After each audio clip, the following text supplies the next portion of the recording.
Here we go, Jack.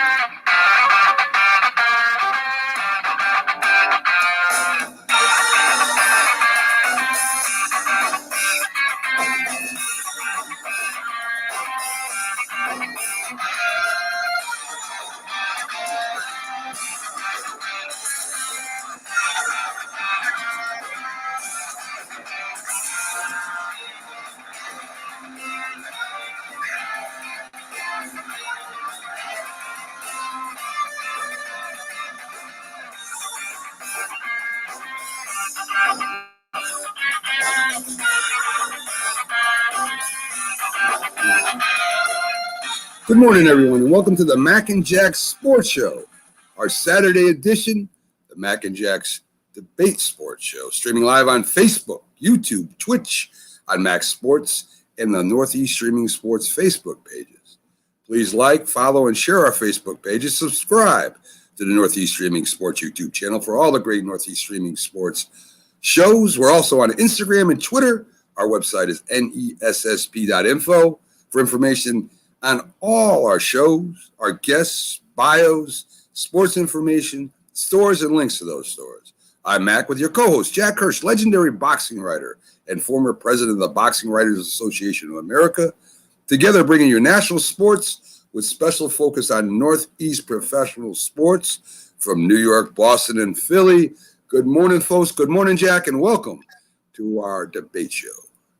Good morning, Mac. You have a real bounce to your step this morning, Mac. I don't know, is it because you and Keith Engel broke a major story yesterday that the rest of the news outlets have seemed to gone with? I mean, I'm not going to give myself credit. I was like the player who never got into the game whose team won, but, you know, I was still part of the team.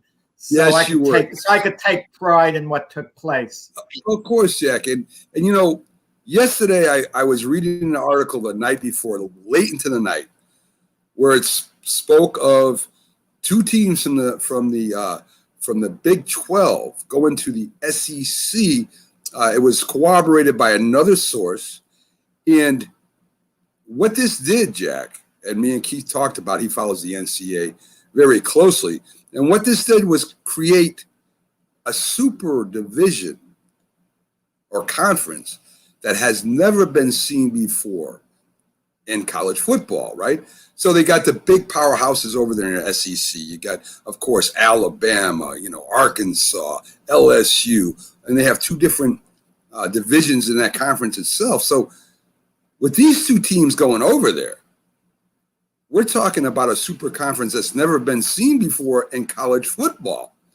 And it's going to destroy the Big 12. It's going to grab all the revenue when this happens. Everyone's going to, the big TV contracts are going to be going to the SEC. It's going to make the Atlantic Coast Division and the Pacific Division or conferences scramble quick to try to get teams. Because if they don't go to the SEC, which could eventually happen too, Jack, they're not going to get the money that the SEC is going to get. So, and if you take it to its natural progression, which is, I don't know if this will happen or not, the athletic directors from these schools could form their own conference and kind of move the NCAA out to an insignificant role totally in college football, the biggest moneymaker in college sports. So when I saw this, I had to talk about it with Keith, since he does cover the NCAA. He made a vlog about it on his show, and now the big networks are starting to talk about it all over the place. It's maybe the biggest story in sports, even though we have the Olympics. Question to ask you, Mac. What does this do for recruiting for the other schools, the schools that are not in the SEC, not in the powerhouse division? I mean, aren't they going to take a big hit? Huge, Jack, a huge hit. And remember, how they did change a rule where you can transfer once? Well, now you have a huge amount of teams here in the SEC. So instead of moving from, say, Alabama all the way out to Texas or all the way out to USC, you can move within that super conference now. So it's going to make the conference even better too, because you're going to have more eyes on it. You're going to have more money coming into it. So this is why the natural progression, I think, Jack, would be kind of moving the NCAA out of the way and, hey, we got this. So it's going to totally change college football, Jack, as we know it. If you're Nick Saban or Dabo Swinney, whose teams, Alabama and Clemson, normally seem to be battling for the national championship each year, are you happy about this, or does this affect you? Does this create more competition for the national championship, which they really wouldn't want? Jack, that's a great question. But Nick Saban, I don't think, is worried about it. In fact, if he wins the SEC now, it's even more substantial. But the Clemson head coach, now what does he do? He has a great program, right? I mean, he gets a lot of recruits. But now you got Texas and Oklahoma going there.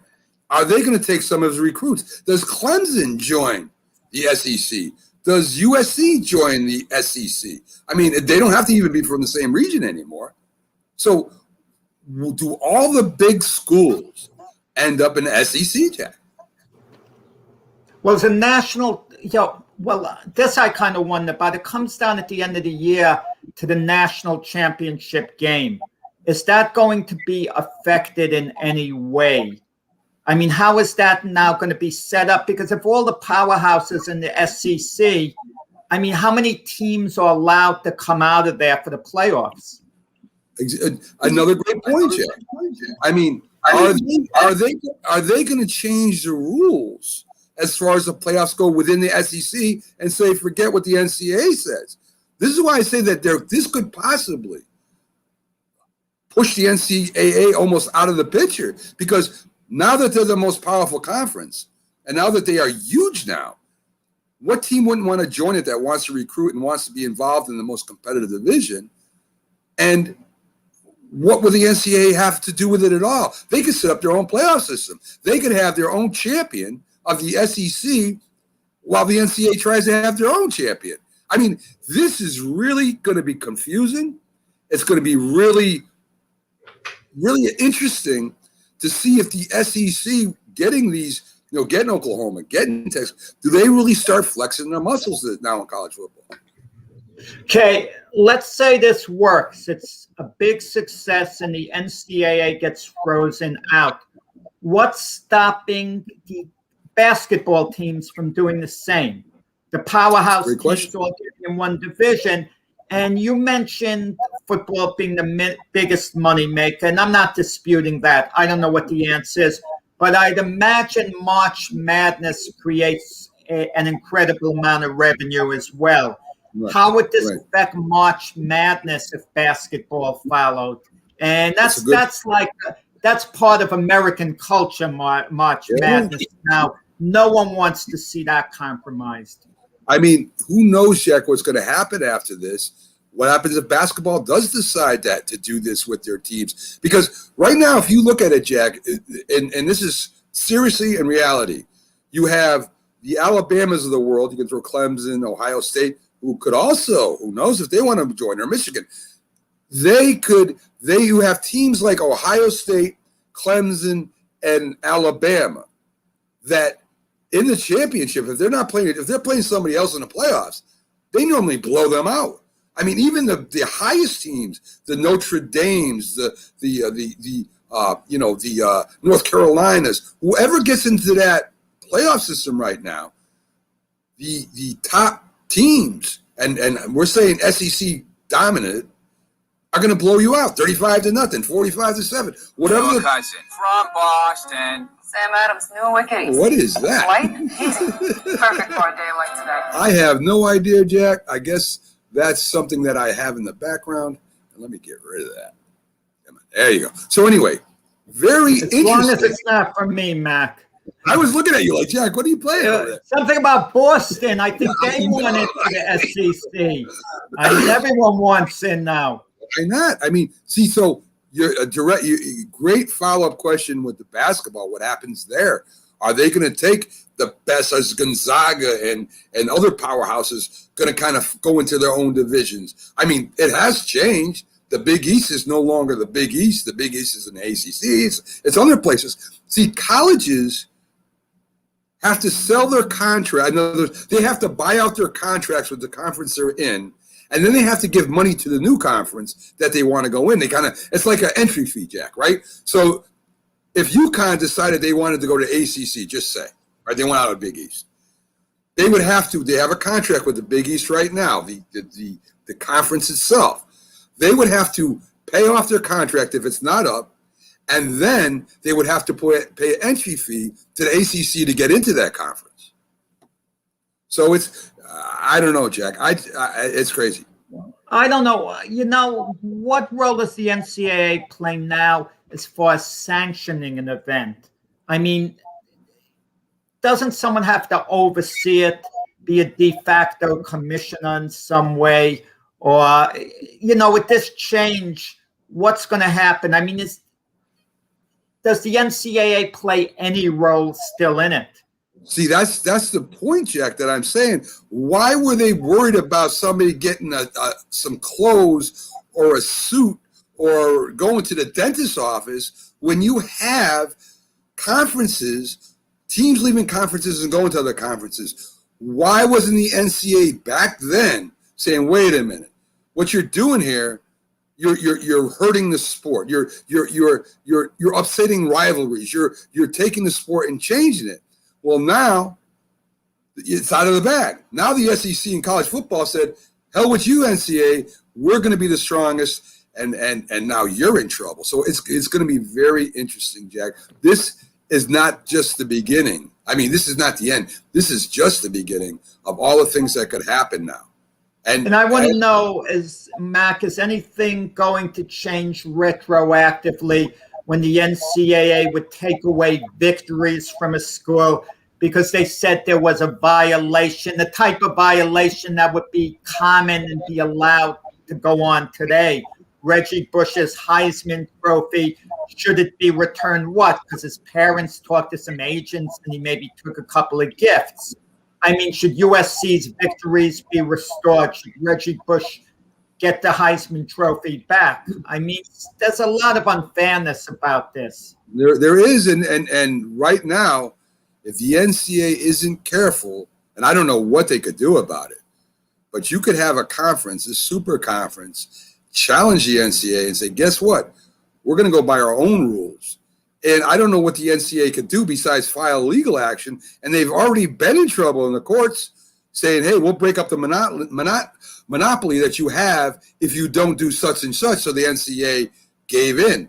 So, Jack, I really don't know all the answers, but I do know that these two teams that now has taken apart the Big 12 and has just dissolved it basically and joined Nebraska over there has just been the most significant move, I think, in almost the history of the NCAA and in college football. Forget the NCAA. In college football itself, you now have a super division that would be like the pros versus the minor leagues.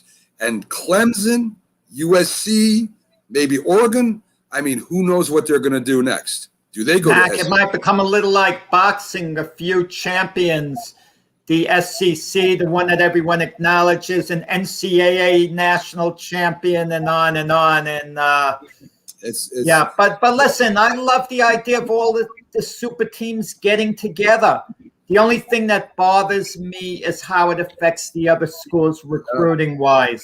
Yeah. You know, schools like Cincinnati, Indiana, Penn State, you know, good schools that may be a little outside of the top 10, but aren't quite the glamour schools. So I'm concerned there might be something like a Big 8 when all is said and done, which all the elite high school players are going to go to. And it's going to kind of be, I don't want to use the word monopoly, but an ongoing dynasty with those schools.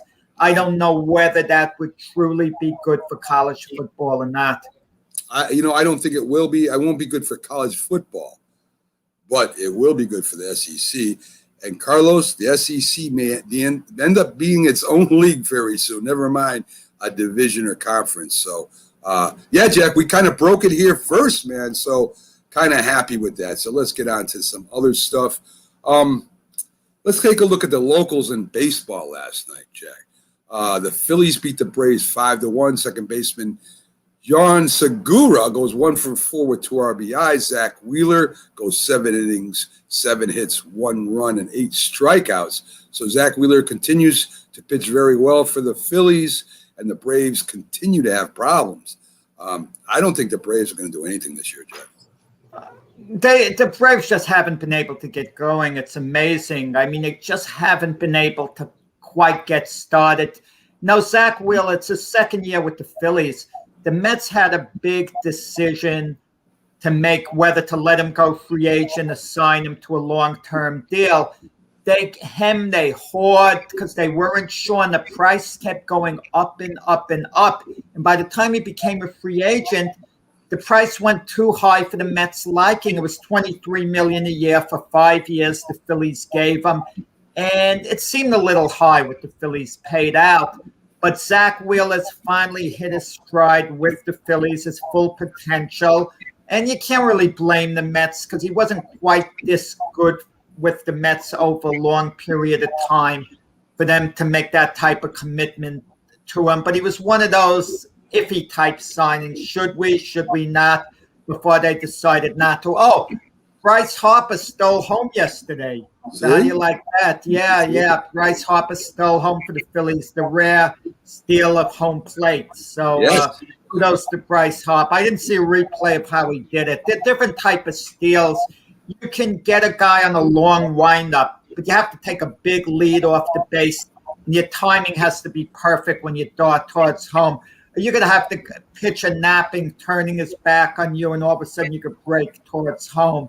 But I don't think there's a more exciting play in baseball than the steal of home, with the exception of the inside the park homer. The inside the park homer is fun if it's a close play at the plate. Yeah, definitely. Both exciting. The Mets win 3-0 over the Blue Jays. Pete Alonso does all the damage, going 2 for 4 with 3 RBIs. Tyler McGill, 6 innings, 2 hits, no runs, 5 strikeouts, Jack. Maybe the Mets found another pitcher over there, too. Maybe. Something I saw in the news with the Mets that happened off the field, Francisco Lindor. He's right now on the injured list. Yesterday, he went throughout the neighborhood in Queens near the ballpark. He visited the shops. He visited the stores, the restaurant. He stopped by the firehouse. He just kind of wanted to mingle with the people. And looking at the picture of him in the firehouse with all firemen surrounding him, looking at the smiles on their faces and on Lindor's face, the interactions, it kind of warmed your heart. I mean, think of how cool that is. You own a store and Francisco Lindor comes in and he's hanging out for a while, and then he's stopping by the firehouse, laughing, joking with the guys. It's a nice thing. Oh, no doubt. I mean, it's good for players to do that. As we've talked about in the history of baseball, Jack, players used to live with the people in the neighborhoods and ride the trolleys with them. I mean, that's great for baseball. It's great for sports, and I think all players should take a little time out and just walk around the neighborhood and visit with everybody. I think that would be pretty cool. Great for baseball anyway, especially at the grassroots level. Great for Lindor. That's excellent. Well, it's not that easy always, because you walk around the neighborhood, before you know it, there could be a mob of people. True. A buddy of mine that was associated with Evander Holyfield was telling me a story. We were at a restaurant a couple of days ago that when Holyfield was in New York, he took him to that restaurant. But as they park the car and they're walking to the restaurant down the block, people are running out of stores, mobbing Holyfield. And Holyfield loves people. He loves to interact with the fans. But you get paranoid when you're surrounded by 30 people. You start feeling a little uneasy. And he was feeling a little uneasy as much as he likes the fans and as much as he tries to accommodate them. So I don't think it's how it used to be, like when Mickey Mantle would take a long walk to Yankee Stadium. Could you imagine Derek Jeter in his heyday walking 5 blocks to Yankee Stadium? Before you know it, people are all over him. And as much as he likes people, I don't know. You and I can do that, Mac, with the Mac and Jack show. We can walk a mile and maybe, we'll accumulate one or two other people, and that'll be someone who probably knows us. they probably, yeah, we would maybe get one or two people. That's right. So the Red Sox Yankee rivalry, as we've been, saying, there's not much of a rivalry if one's the hammer and one the nail, but I don't agree with it. I think the history of the teams that they've played has something to do with the rivalry. Baseball being thrown at a Red Sox player, people talking a lot of trash, people getting thrown out. But the Red Sox seem to have the Yankees number this year, Jack. Red Sox beat the Yankees 6-2. Odor and Gardner had the 2 RBIs for the Yankees. Cole gives up 3 runs in 6 with 8 strikeouts. And Rafael Devers, Jack, here he comes again. 2 for 4 with 2 RBI, 2 home runs and 4 RBIs. The bullpen for the Red Sox were tremendous after the starting pitcher went out with stiffness. They held the Yankees at bay for the most part. So right now, Jack, Red Sox are the class of the division until somebody else knocks them out. Second inning, I think. Third inning, I forgot. Gardner hits a double. Okay, I'm watching. Yeah, RBI double. Yankees up 1-0. Second and third, no outs. This is looking nice. Garrett Cole on the mound. Second and third, no outs. You think we're going to get both runs in. We're going to get Cole off to a 3-0 lead. Our ace. It's looking good this game.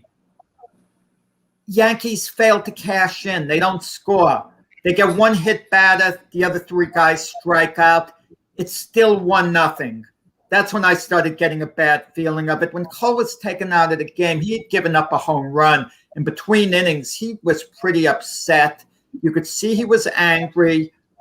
I got the feeling he may have been angry with his catcher, Brandt. A sub, a fill-in. He may have been angry with himself. I don't know what it was. But listen, Garrett Cole has been good since the Yankees have gotten him. He's been a good signing on balance. But when you were made the highest paid player in baseball, you got to win these games. You can't be very good in these situations because someone's got to step forward. You're being paid great. You got to pitch great. And Garrett Cole basically has been a pretty good pitcher at best. Good to pretty good. Yesterday, we needed him to be a shutdown ace. And it just, it didn't happen. But listen, if everyone performed the way Garrett Cole did, then the Yankees would be a lot better off, obviously. But, you just wonder, are they going to go on a surge? Are they going to, is everything going to come together? I mean, whether the bullpen, Chapman and Britton, is suddenly going to become lights out, and Chad Green is going to have his middle relief role. Aaron Judge has been out, and his value, you can't state it strong enough. Is he going to come back and do what Alonso did for the Mets yesterday? Pete Alonso knocking in all 3 runs, hitting 2 home runs in the 3-0 victory. Eliminate Alonso, maybe the Mets lose the game because now you're talking about maybe a 0-0 score in extra innings, and the Mets may have lost. And that's the story of the Yankees season, so far. But, we'll see. But it gets to a point where team finally has to get going, and we're into late July. And at what point the Yankees going to step up or step out? The trade deadline's coming soon, and the Mets made a move. Made a move, Matt, getting Rich Hill, a decent pitcher, nothing special. I mean, he's having a decent year from the Tampa Bay Rays. They got him. Yep. He's a good stopgap pitcher. If you're short on guys, he's a good number 5 in the rotation, you could say. He's useful, a useful, decent pickup. But the Rays weren't going to trade him within the division to the Yankees, so you can't fault the Yankees for not moving on it. But kudos to the Mets getting the type of deal under the radar that could really be helpful to them. Yeah.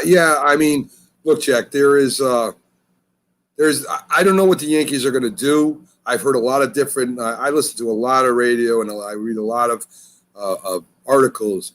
And the train of thought is, if they're not winning by the trade deadline, if they keep going behind, why would they even make a move? Why why pick up somebody now if you're not going to be able to make the playoffs anyway, or make a wild card and that's it?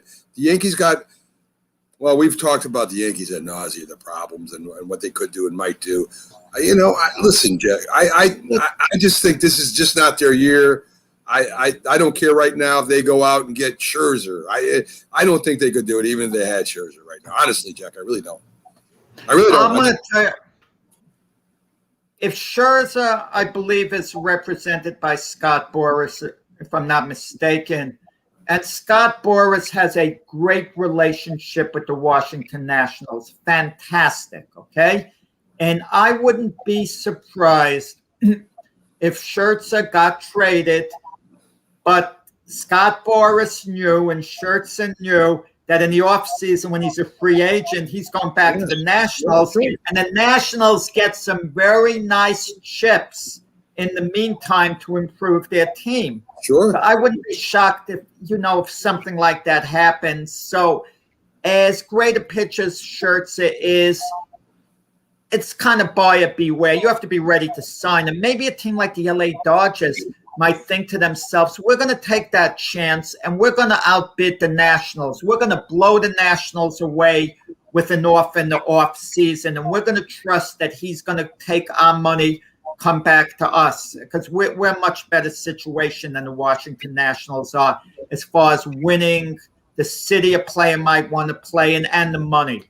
Yeah, we'll see, Jack. I mean, you never know. You just don't know everything. You can surmise a lot of stuff. Go ahead. You asked me yesterday a question, and I don't know why. I focused on pitching, on Scherzer and Craig Kimbrell, the reliever, the Cubs, the type of player teams would want to get more. I didn't mention Brian Buxton again, the Minnesota Twins center field. He's hurt a lot at the time, but he's an outstanding talent. I would focus on him if I were a team, not for the short term, because if he doesn't sign the extension with the Twins, and it doesn't look like he will, he could be a nice long-term solution for any team because he has true star potential, Buxton. His problem is he's been injured a lot the last few years, but that's the type of play I would really want to, focus on. Yeah, well, I mean, hopefully the Yankees don't, because all their, Judge is hurt, Stanton's hurt, everybody's hurt. Aaron Hicks. Well, they still have 5 years left on Hicks's contract at $10 million a year, and another team isn't going to pick it up. Listen, it wasn't that bad. It wasn't a bad contract when the Yankees signed him to it, because if you thought Hicks was going to be your outfielder, your center fielder for years to come, $10 million a year was not too much money, because if Hicks lived up to the potential Brian Cashman thought he could live up to, he'd be more like a $15 million a year player for some team. So the Yankees thought they knew they were taking a little bit of a risk, 7 years, total of $70 million, but they figured it was a good risk. No one envisioned, Hicks getting hurt the way he did. His performance hadn't been good. And we hope he's not another Jacoby Ellsbury, but Ellsbury is getting about $21 million a year. That was way off base. But the Yankees can't give up on Hicks. 5 years left on the contract. He's got to come back with the team next year. But to count on him being the full-time center fielder, that's a bit iffy. So, folks, every week, whether Dr. Paul Semendinger, who's out today, is on or not, we do our trivia question, which I test the knowledge when Doc's here, and Jack, two of the best minds in baseball history, and with Jack here being one of the best minds in baseball history. So let's see how he handles this week's trivia question.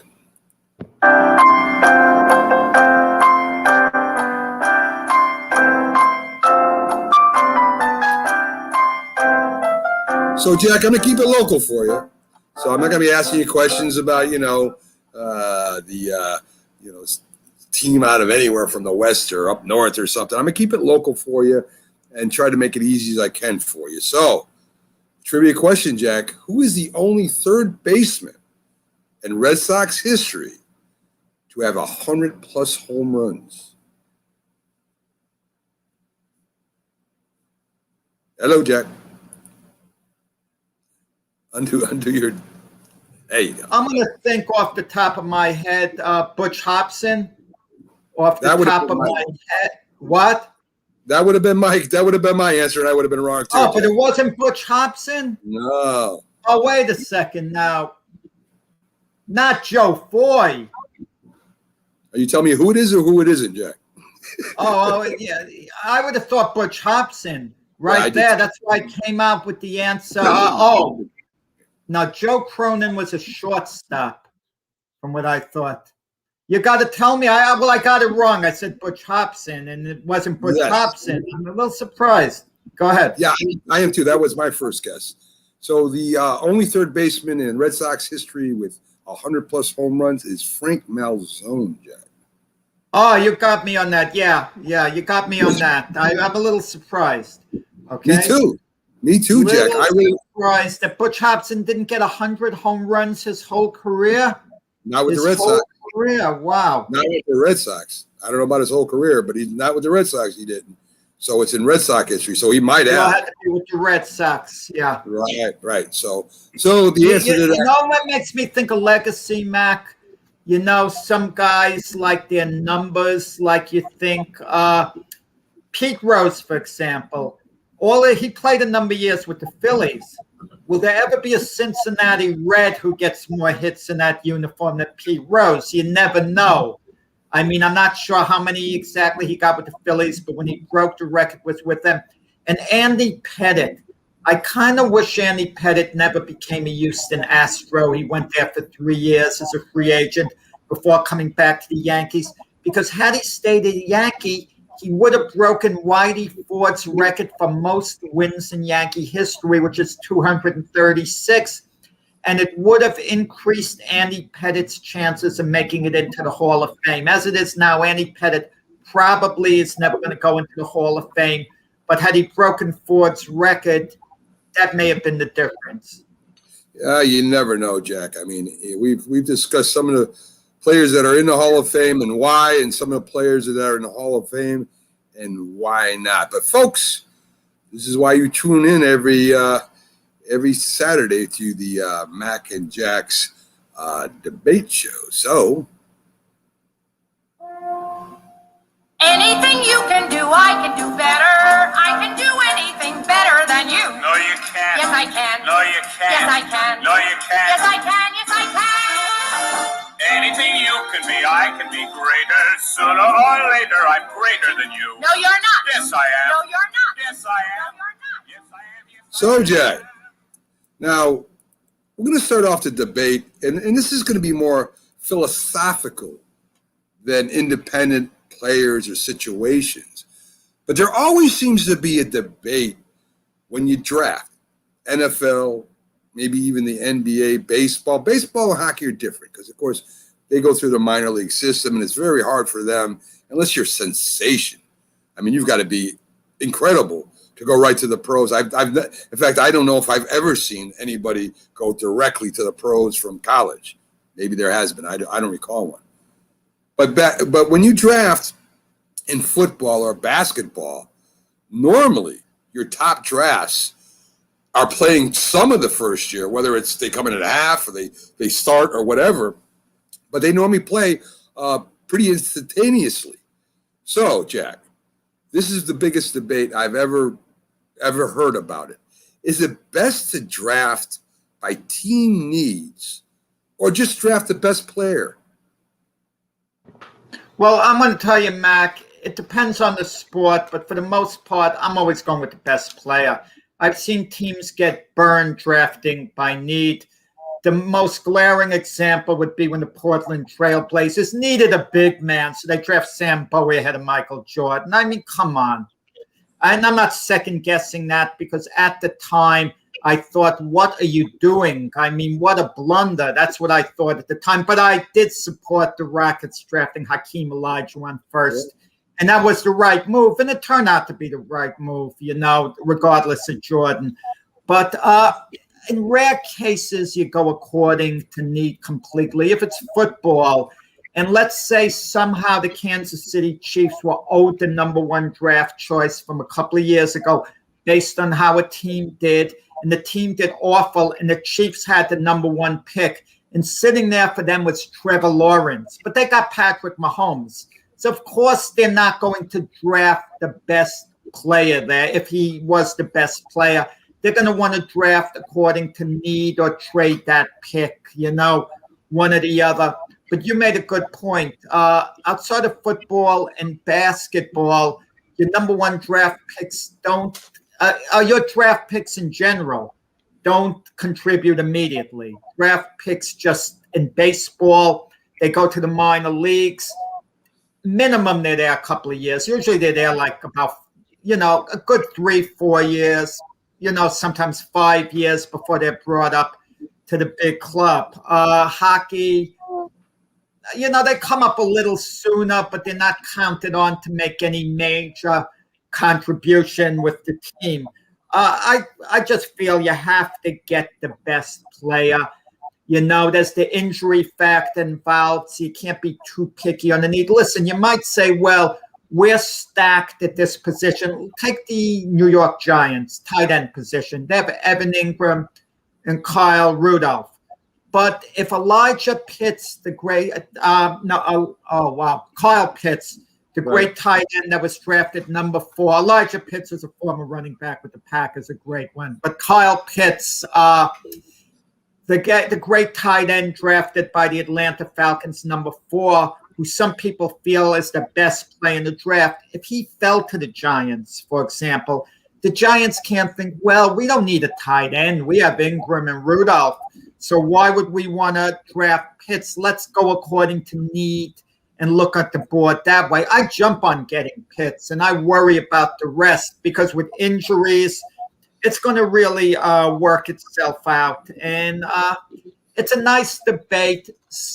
In some situations, I understand you have an absolute need. If all factors are equal in the talent level, the players that you can draft, then I'm going to go according to need, obviously.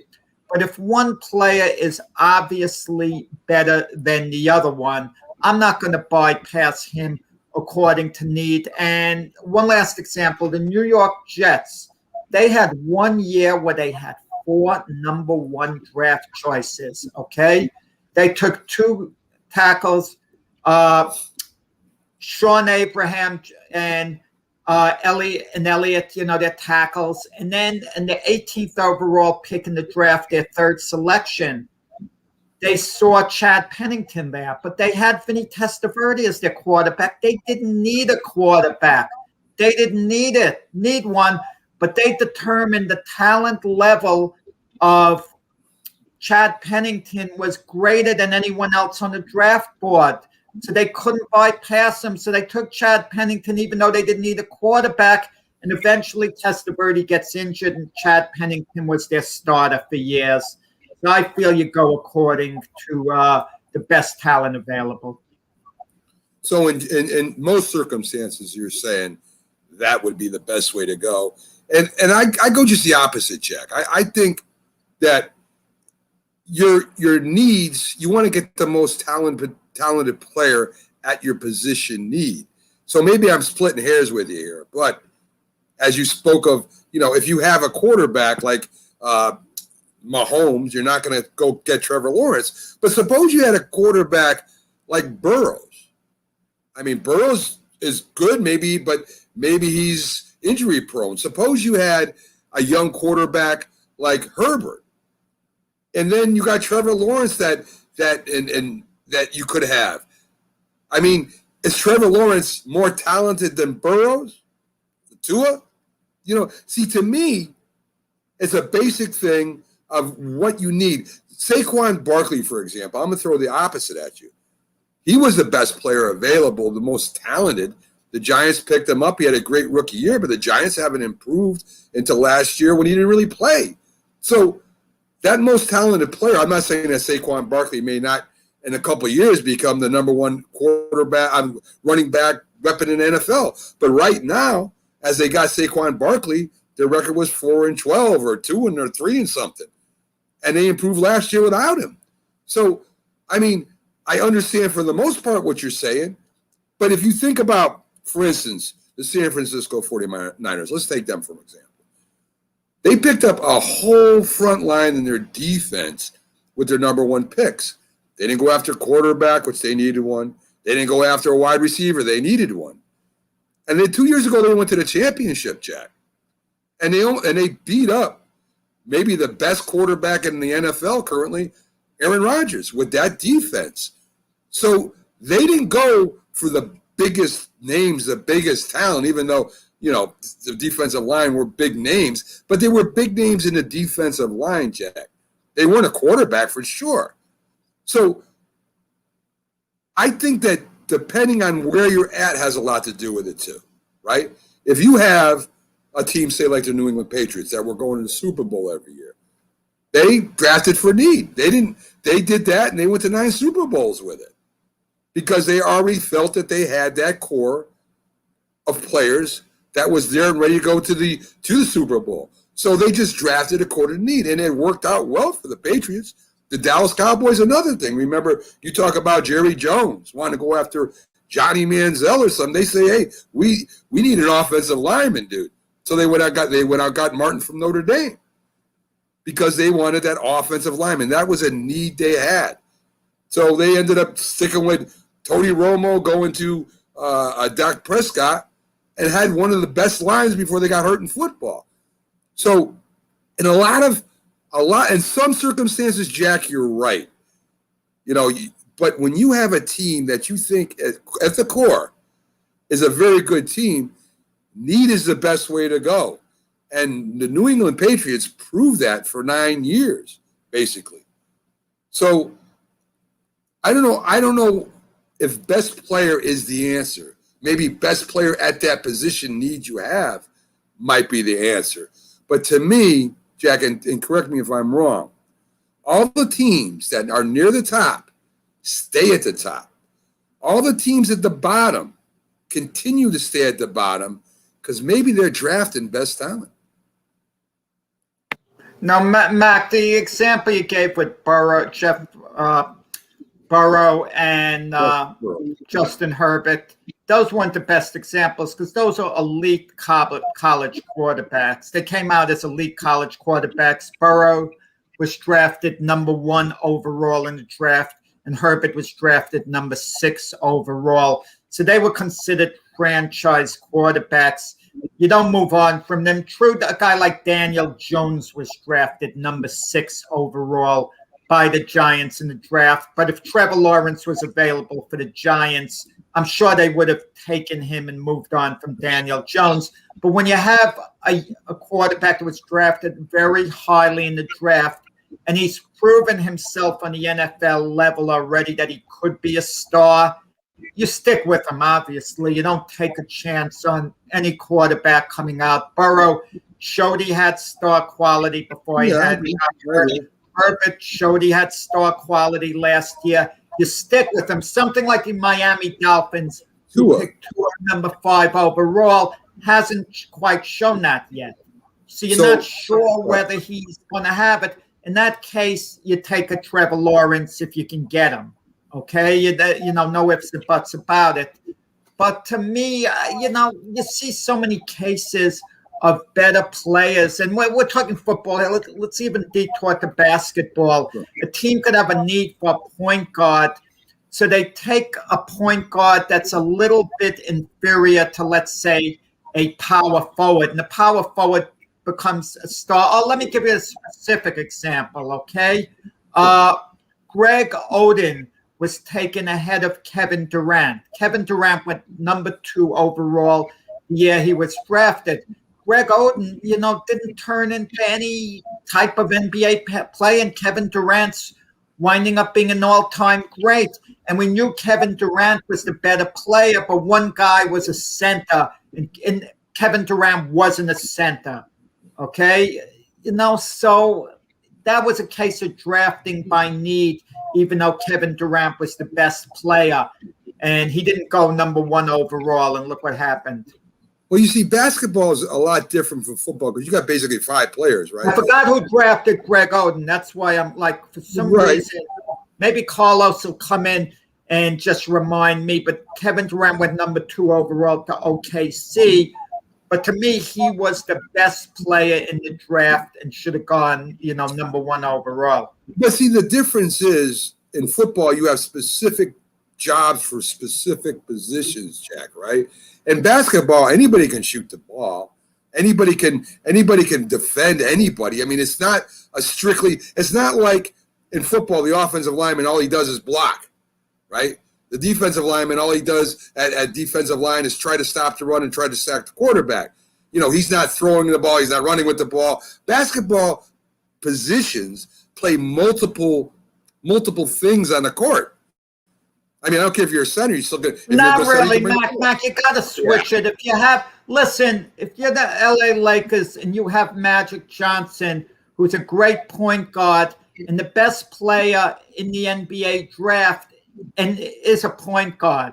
Blazers, thank you, Carlos. The Blazers unbelievable. They draft Sam Bowie over Michael Jordan, which was a dumb move at the time. And then I'm thinking, I forgot it was the Blazers who were the culprits. Greg Oden over Kevin Durant. I remember thinking at the time, too, Kevin Durant's the better player. Why don't you go with him? And that's the way it turned out. I mean, but listen, I got to say something quickly. The Bucks didn't make out as terribly in the long run with the Sam Bowie deal as people think they did. Let me explain. They didn't get Michael Jordan, so it was terrible.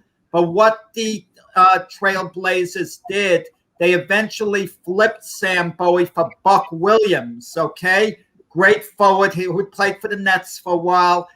With the Nets, they made out a deal, and Buck Williams was an outstanding forward for the Trailblazers and helped even lead them to the NBA Finals. So it wasn't a fiasco. The pick in itself wasn't bad, except being relative to Jordan going, Jordan not being picked. Yeah, I hear what you're saying. So again, Jack, basketball is hard to compare to football again.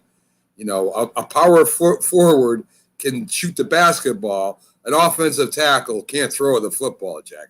It's. I know what you're saying, but it's everybody has access to scoring in basketball. In football, there's very limited access to your skill players to score. Well, let me ask you this, Mac.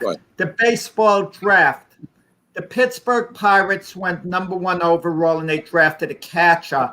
And meanwhile, the stud pitcher, Jack Leiter, Al Leiter's son from Vanderbilt, he went number 2 overall. And right. Jack Leiter supposedly is a can't-miss prospect. So do you think the Pirates drafted because of need, because premium catchers, top-of-the-line catchers, I think that's the hardest position to find a stud player in. Even more so than a outstanding pitcher. They're so hard to come by, Hall of Fame caliber type catches. So did the Pirates make a mistake drafting according to need or not? I mean, who knows? But things like that do come back to haunt you sometimes. I think the Major League Baseball draft is not only insignificant that these players don't get up to their teams, most of them, but they're used as trade bait too. They switch back and forth between teams, so they may have Leiter now, but they may want They may want a very big star and offer Leiter to some other team for a draft bait, for a trade bait. So unless they're going to keep Leiter and bring him up and actually have him pitch, that could be a wasted pick too. So it's so different, Jack. Major League Baseball. They're used as chips more than they're used to bring up to an organization. How many minor leaguers do you think that sign with one team actually stay with that team and break into the majors of that team? Very few, I think. Very few. Well, very few percentage-wise make the big leagues as is. I saw, Mac, and if I'm detouring, stop me if I'm detouring off topic, but I saw a disturbing story about the Los Angeles Angel organization, their minor leaguers, how their minor leaguers are living, in some of them in conditions that are so bad. They're cramped all into a small apartment. one player says one teammate has to sleep on the kitchen floor, another has to sleep in the car. They barely have enough money for food, what they're given, and the conditions are horrendous. And they were complaining a little about the Angel owner, Artie Marino. And I don't know how much Artie Marino is aware of this, in fairness to him, because just because you're the owner of a team, you know, it's a big, big organization. You might not be aware of what goes on at the lower levels of the minor leagues. You figure, okay, I have people running it, they're taking care of it. But certainly by now he's been made aware of it. Yeah. And one potential major leaguer, a minor league, I should say, he quit baseball because he had to use his own savings to just pay for food and rent. You know? Sure. Yeah, I mean, that's ridiculous. And maybe somebody's ripping him off at some level, Jack. Who knows? It wouldn't surprise me at all in these big organizations that people are skimming or are not saying. I'm not saying anybody is, but if there's money set aside and they're the only ones having problems with it or reported having problems with it, there's probably something wrong inside that organization. So, folks, we're going to take our first break of the show. We'll be back on the other side. And me and Jack, believe it or not, are going to be slightly hypocritical in this next topic because basically – it's almost about the same thing in a way, but we're gonna talk about, you know, whether it's the system or the talent that's more important for a team. So, and you're gonna be surprised because me and Jack are almost taking the opposite sides on that, which is totally ridiculous, unprofessional, and probably not right, but we're going to do that anyway. And Mac, I got to close the windows here. My hay fever's acting up. So if you saw me sneeze a couple of times, I don't have a cold. Hay fever rarely hits me, but all of a sudden, hay fever, scratchy throat. Yeah. Well, I'm glad we're taking the time out then so you go take care of business, Jack. We'll be right back, folks, after these important messages. If you served honorably in our nation's armed forces and you're looking for a way to continue serving your fellow veterans in your community, then join AMVETS. Each year, AMVETS members volunteer millions of hours at VA healthcare facilities from coast to coast, helping to improve the lives of their fellow veterans through the VA Voluntary Services Program. AMVETS posts and departments also participate in a wide variety of community service projects, ranging from Americanism in our schools to supporting the Special Olympics and Boy Scouts of America. If you no longer wear the uniform today, you can still serve through the AMVETS by joining today at amvets.org.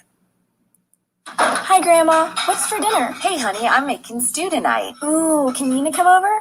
I'm not sure about our new friend. I wonder if there's been any drinking going on. Alcohol at her age can lead to so many bad things. I've been meaning to ask you, what would happen if someone offered you a drink? Grandma? This is hard. She's so young. But I know I need to talk to her about it now before someone tries to give her alcohol. If anyone ever does offer you a drink, I want you to say no. I have too much respect for my family and I don't want to get in trouble. Okay. Really? I promise, Grandma. I love you too. Okay, how about tasting this stew and telling me what you think? Some children may try alcohol as young as 9 years old. It's not too early to talk about drinking.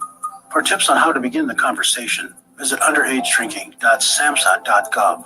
That's underagedrinking.samhsa.gov. This message brought to you by SAMHSA and this station.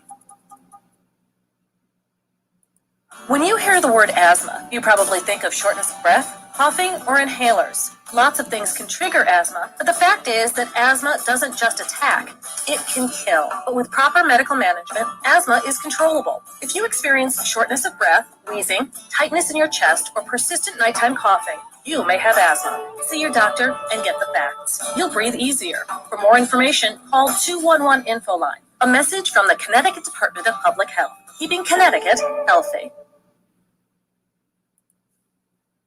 If you talk, and they will hear you every single time. Oh, we're getting killed. Yeah, well, Kyle's not here. How come? Kicked off the team. Didn't Tim tell you? Kyle and some other kids got caught drinking beer in the park a couple of nights ago. Really? Yeah. Zero tolerance. He's out for the season. Come on, it's the first offense, right? That we know of. But why should that matter? He knew not to drink. I made it clear to Matt that's what we expect from him. What have you said to Tim? Nothing really. You know, a lot of kids try it at this age, so. Yeah, well, a lot of kids don't try it too. I'm not saying that Matt's gonna be this perfect kid, but if I don't tell him what we expect and why he shouldn't drink, how's he gonna know? You think kids that age really listen? They never admit it, Bill, but they hear more than you think. Talk. They hear you. For more information about talking with kids about underage drinking, visit underagedrinking.samhsa.gov.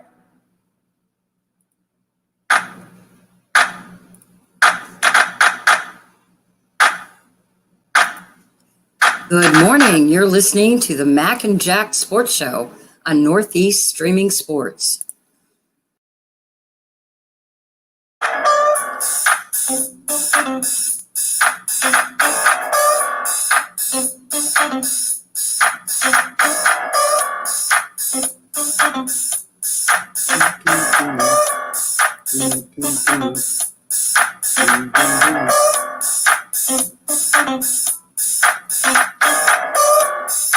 Good morning, everyone, and welcome back to the Mac and Jack Sports Show. We're on 8 to 10 a.m. Wednesday through Sunday. I'm your host, Mac, with your co-host, Jack Hirsch, and today is our debate show, Jack. Real quick, before we get to our next topic, where we're both going to be totally opposite of what we said, which is very interesting in this, and that's how we go anyway, because I think we change our minds more than anybody else on the air. Except for some things. Some things I'm pretty stubborn about. But most times I can go with the flow. The Olympic Games we were talking about over the last few days, about the newer games that every time there's Olympic new host, every 4 years, they try to throw in extra games. And we went through, I think it was 3 of them already. The 3x3 basketball, which I've seen before, can be exciting, but it reminds me of, going down to the playground 3-on-3, half court. You have the freestyle bicycle riding, it looks like, the BMX freestyle, which we used to do as kids, where we went down dirt paths and set up ramps and jumped around things and jumped off cliffs into brooks and stuff like that. Then you have the karate against a virtual competitor, which I find very, very interesting. I don't think I'd watch it, but you're not actually fighting a normal human being. You're fighting a video. And they score it off blocks and kicks and defense and strength. I don't know how they figure strength into that. Maybe you throw the video screen somewhere. I'm not sure. But there's also skateboarding, which, again, a lot of kids do. And the X Games, Jack, are what's I think kind of, make this happen, that they're trying to get a younger crowd in there. And they're trying to, surfing's in there. People have been surfing for years. A lot of kids out along the coast do this. And you made a great point. There's enough sports. Why don't we just see some really great quality sports for once at the Olympics? And I watched the ceremony last night, Jack, and I'll tell you, I wasn't that impressed. I mean, I know they're all worried about that COVID thing and their protests and social injustice, which, I'm not going to get into all that. But the whole Olympics is kind of a downer so far for me. Yeah, you made a good point yourself, Mac. I got to give you credit. With young people, we gear things around young people, which isn't bad. Don't misunderstand me. Let's take a sport. If it's a sport like archery, that's part of the Olympics. Do more people participate in archery than they do in surfing? I don't have a clue. What's more athletic, to surf or archery? Archery is more like a skill, a specific skill, and I don't want to say one-dimensional because I don't know enough about archery. But surfing, you have to be very athletic, but we don't think of it as a sport. We think of it as a fun leisure time activity. But I guess the ratings they want to get to young people now, I guess they know what they're doing as far as marketing. And I think the Olympics are adjusting to young people rather than vice versa. What would we rather see? One of those virtual, whatchamacallit that you just mentioned, or the long jump? The long jump's been a traditional Olympic event, going back with Jesse Owens, Carl Lewis, Bob Beamon. I mean, right. But what would be more entertaining to someone tuning in? I mean, and as much as I hate to say it, it's all this new stuff coming on. And I shouldn't say I hate to say it. I don't hate to say it. You got to come around with the times. I mean, I might be an old timer in one sense, but I can also embrace the new. And I realize you have to embrace the new things, coming on.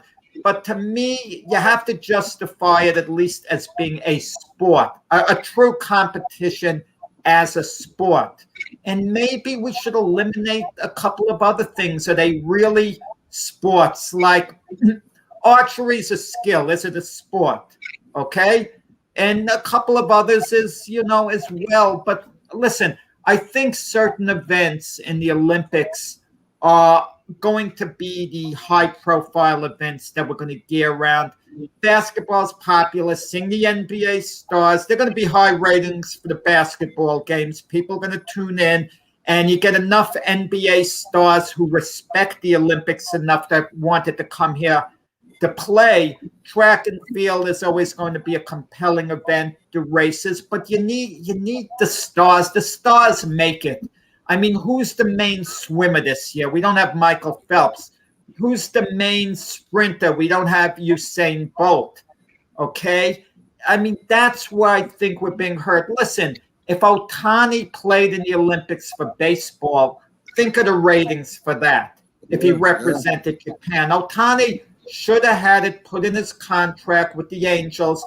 I'm representing Japan. You know what he should have done? Ohtani is so big now. He's one of the few players. He could have decided, I have to represent Japan. I'm sorry, with the Angels I'm going. If they say, no, you can't, you have a contract, he could say, I retire. Yeah, and they would give in to him. They would release him right before the Olympic Games to take the field for Japan for a couple of weeks. And that would be such a big international thing. I mean, Mike Trout's injured right now. Imagine he was playing for the USA, as well. And, and that's kind of like what we need. But all this stuff that you mentioned, Mac, all this new stuff, the virtual thing I have a hard time getting into. Come on. That's like a video game. I can't deal with that man against the virtual thing and making it a competition. It's not real, Mac. Yes. It's not real. It's manufactured. Hey, listen, you know what's ironic? Athletes are not allowed to take steroids because that's a manufactured thing to improve a performance. Yet they'll allow this other make-believe, they'll allow a make-believe thing to come in. I mean, the surfing I can deal with is a sport. I don't know how they're judging it. The flipping on the thing, I can deal with that. It takes a lot of athleticism. Young people love it. I want to listen to what young people have to say. I want to learn about it from them. But I don't want to learn this virtual video game, nonsense. So, Jack, just for those at home, how did the Olympics start? Well, folks, the Olympics, or sports really, comes from competition. And this goes back to men getting ready for war, becoming hunters. They had these different events they did. And that is basically how sports and competition was born out of course, necessity and war like everything else, I guess. The idea of the Olympics was to bring goodwill between countries through athletic competition. Instead, we seem to be living in a world, and I'm talking about many countries here, where the athletes come in there trashing their own countries to one another. It's like... That's the truth. I mean, let's keep it in the house. Let's, not during the Olympic Games, but whatever. So listen, to each his own. I don't want to get into it, but I wish all the athletes well. I really do. I hope they have a great Olympic Games, and they take and I hope all the athletes leave this with a very positive experience. I hope so too, Jack. So back to the debate. So in a little hypocrisy, if you think about it in general, for me and Jack, we both said, Jack said you should draft the best player. I said you should draft for need. But is it system or talent? And I'm kind of taking the reverse side on this in a way, because system is very important, I think, for a team strategy and for the way they attack a game. and especially at the lower levels, Jack, right? Because at the lower levels, we see these kids athletic, but they're maturing, and somebody that's not so athletic may become more athletic.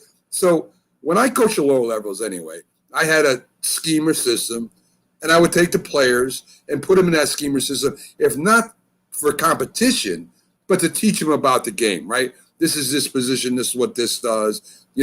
I may have a guy who could throw the ball, say 40 yards, but he would be a good running back, or he would be a good offensive tackle, or whatever. I did that a lot for coaching purposes to teach the game. So I wasn't worried about talent as much as when I got into the upper levels. Even in high school, you can't draft, from different areas. You got what you got basically, and you do the best you can with what you got to put together a competitive team. But when you move up to college, you get to recruit. And they don't recruit pretty much from need. They get all the 4-star athletes they can. We were just talking about, the SEC and the Alabamas and the Ohio States. They're trying to recruit the number 1 to number 5 player in the country at quarterback, at running back, at wide receiver, at defensive back, at linebacker, even on the offense, Jack, and defensive lines. They're trying to gobble up all the talent they can. And they will switch their system. We saw it with Alabama, right? Alabama used to be a ground and pound kind of team. They ran the ball constantly. So Nick Saban decides he's going to go pass happy. So they go from recruiting the best running backs to recruiting the best wide receivers. And it's all about talent based. If there's more better quarterbacks and wide receivers than there is running backs out there, which there are a lot more, that's one specific area, he joins, 20th century or 21st century, whatever century you're in right now, and he has a passing game. The Baltimore Ravens, another drop back pass, throw defensive type of team. They draft one of the greatest running quarterbacks in college history and one of the best today. They get Jackson. Joe Flacco couldn't run the ball. He just dropped back and passed. So they built the system around the talent, which is kind of the opposite, right? We're used to, as I said, you draft by need and you draft for your scheme or your system. But now they're starting to change that, Jack. Even with the Cardinals, they had a first-round draft pick, basically a drop-back passer, new coach. He wants to open up. He goes and gets Kyler Murray, who's a running quarterback who can throw the ball a mile. So they actually changed the system because of the talent they got. And like you said, drafting talent. Even though Jackson wasn't drafted in the top 3 quarterbacks, he was drafted pretty high. And the Ravens knew what they had there. They knew they had a great running quarterback. The Panthers, they used, of course, when Cam Newton was at his prime, one of the best running quarterbacks in college. So the Panthers used Newton a lot for running, and Patriots used him last year to run all the time. And even the Patriots, Jack, another ground and pound defense with a quarterback manager, they called him in the beginning, as Tom Brady's talent developed, became a great passer. They have one of the greatest passing offenses in the history of football. So if I'm at the lower levels and I got what I got, right, I got to have a system. You've got to be organized. You can't recruit from outside your school district and have them play. They have to live or have an address in that area for you, in that school area, for you to have them on your team. And even to get them out to the team is a struggle sometimes. So a little opposite of what I said in the first debate, that, it should be system. I think talent is more important in college and pros than the system. In fact, you can take the system and build it around the talent, Jack. Yeah, I think the real answer, you need a little of both. It's not like a cut and dry answer. I'm going to say that the system, and I could base it, the best argument I could give is the Olympics right now. The United States has the most talented team of NBA stars, okay, playing together, but they haven't played together for long. It seems like a rush job, patchwork put together very quickly, while the other countries they're playing who are inferior in talent, they've been in a system for a few years getting ready for these Olympic Games.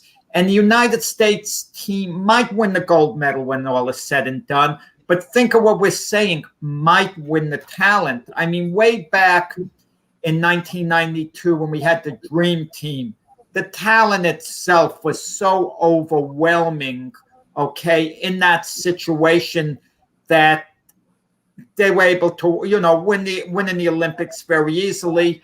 But the talent has caught up, around the world. And because the talent is caught up, the system has become so much more important.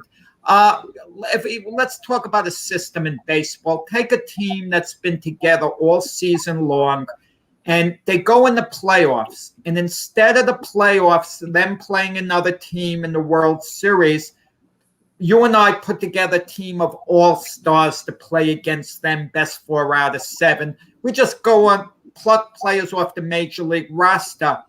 There's an excellent chance you and I can pick a team of all-stars based on their talent that would beat the team with the system that's been playing all year together in baseball.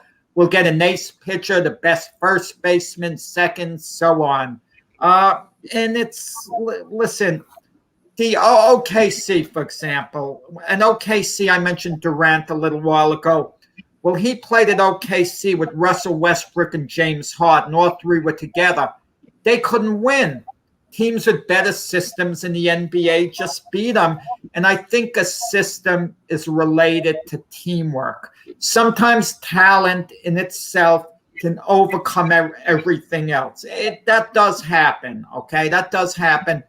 But in most cases, it's the team with the system. That's why the San Antonio Spurs, under Coach Popovich, they won 5 NBA titles. They had so much success because there was a system, a culture in place, exactly how they do things. It wasn't just a question that they were very much of a talented team that could just show up. Listen, if talent itself would win, the LA Lakers with Kobe, Shaq, Karl Malone, Gary Payton, they couldn't beat the Detroit Pistons, and the games weren't even close for the most part in the finals when they played. So you could go, it depends on the situation, but all factors equal. If the talent is nearly as good for one team as another, if they have a better system in place, I think that's the type of thing that would put them over the top. I mean, I do agree there has to be some kind of system, but if you use Popovich as an example, then you could use Miami as an example when you had LeBron down there with Wade, and I'm trying to remember the big forward there that came down and joined them.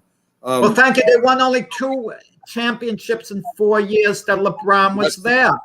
And because maybe the teams they lost to San Antonio had a better system when they beat them that last year. But who was their forward was on San Antonio then, Jack? Dallas beat them the first year the big three were together in Miami because Dallas seemed to have a better system. True, I mean, they had good players like Nowitzki, obviously, but they had a better system. 2 for 4 is not bad, Jack. I mean, I'll take 2 for 4. When you talk about an overwhelming talent like that, based on talent alone, sometimes you can't help it. We're in the NBA. Remember that great Philadelphia 76er team with Dr. J? They wind up losing to the Portland Trailblazers in the finals over there. Everyone felt Philadelphia had the overwhelming talent, but Portland, under their great coach Jack Ramsey, had this great system in place that could exploit weaknesses in these 76ers. Yeah. I mean, listen. I still think that you can build a system around talent. It's hard sometimes, Jack, to fit talent within the system, right? I mean, I don't think that Jackson would be great on a passing team. Say the Ravens were set up the way it was with Flacco. I don't think Jackson would have nearly as much success playing Joe Flacco as he did with the Ravens using his talent as a system. And that's all I'm saying. You make a great point. Will Chamberlain, I don't know, was he saying it to be gracious or not, but he said he didn't think the Celtics would have been as successful with him at center as they were with Bill Russell, because Bill Russell could fit into the system much better than he could. He felt that his talents were too overpowering for the team concept, that he was such a dominant player that, to put all the pieces around him and have him work as a well-oiled machine was much harder with him there than it would have been, with Russell with the Celtics. Well, that's pretty much well said by him, and he's probably right what he's saying there too.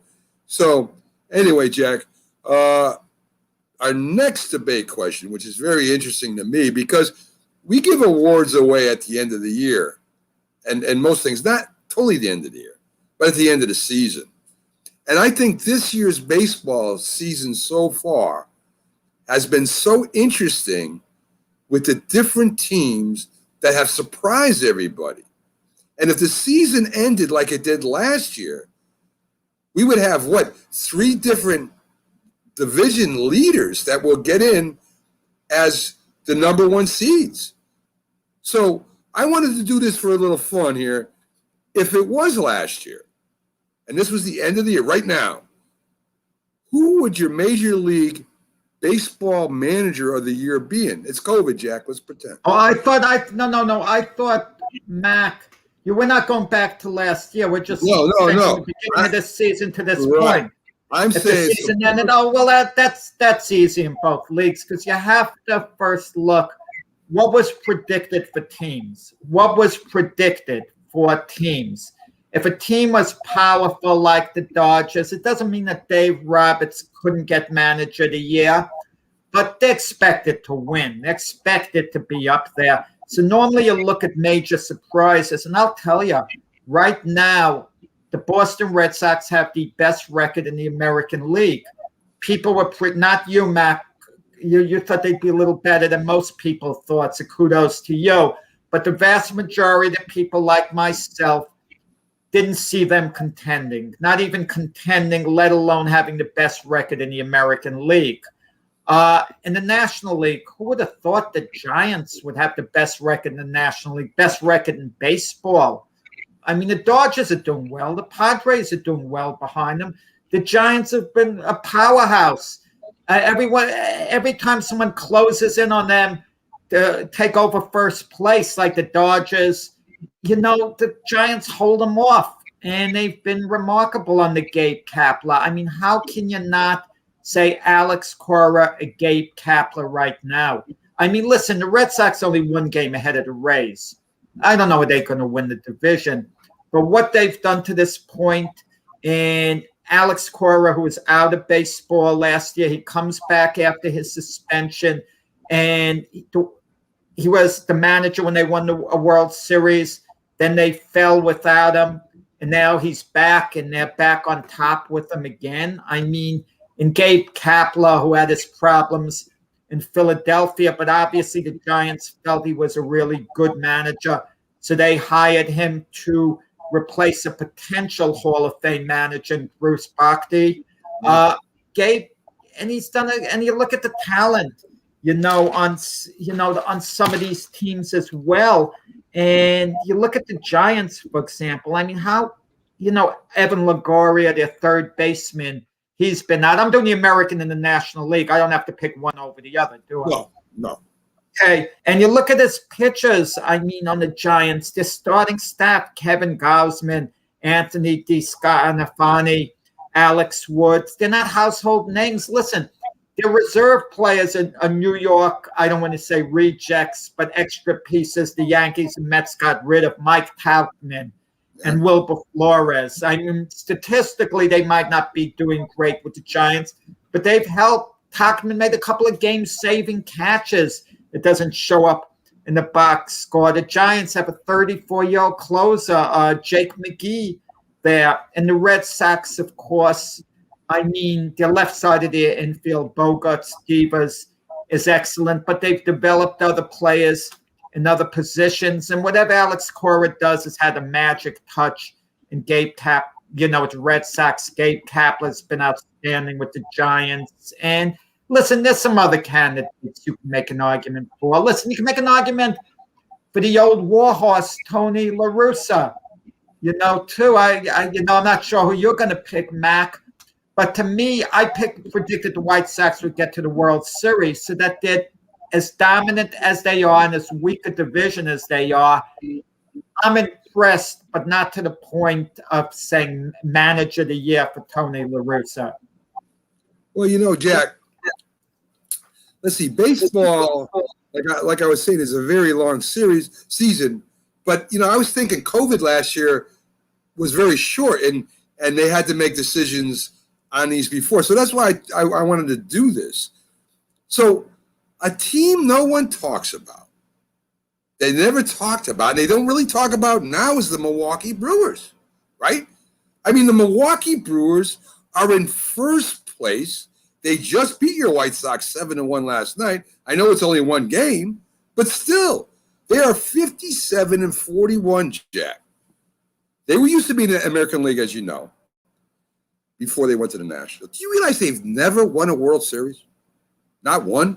They've won one pennant, and that's it.